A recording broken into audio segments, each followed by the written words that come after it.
They asked for names and religion. Then they opened fire.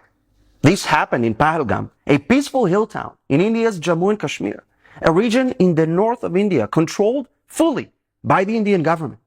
28 innocent tourists were slaughtered by radical Islamist terrorists. Why? Because most of them were Hindu. This wasn't just another terror attack. This was religious cleansing, a deliberate attempt to wipe out Hindus from Kashmir. The terrorists, dressed in Indian army uniforms, they were calm, calculated, and deadly. They approached the tourists in what's known as India's Switzerland, a stunning mountain valley where families were vacationing. The attackers asked for names, then religion. Some tourists were forced to recite Islamic verses. Those who couldn't were shot in the head.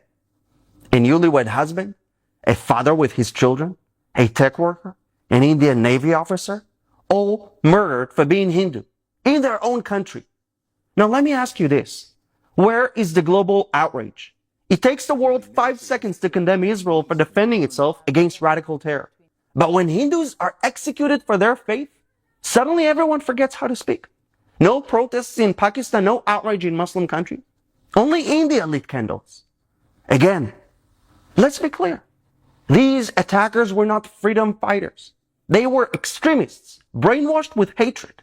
They were fed decades of lies. Lies that paint Hindus as occupiers in a land they've lived in for thousands of years.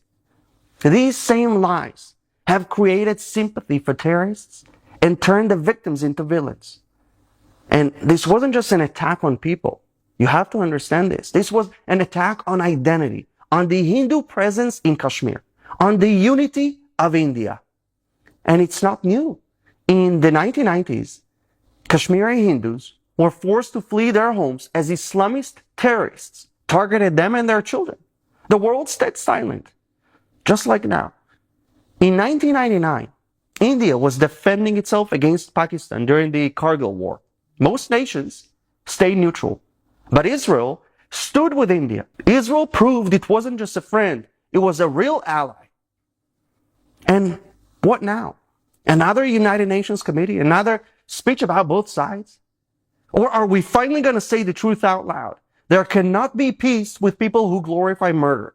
Kashmir doesn't need more appeasement. India and Israel are fighting the same war, not just against terrorists, but against an ideology that celebrates murder, one that hates freedom, one that negates our right to exist.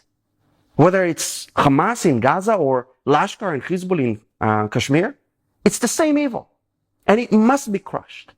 It's time to stop pretending, it's time to stop apologizing, and it's time to start defending your temples, your families, your right to exist. Because Kashmir belongs to India. Bharat will not bend, Bharat will not forget. Share this message. Don't let their deaths be just another headline. Speak, stand, resist evil.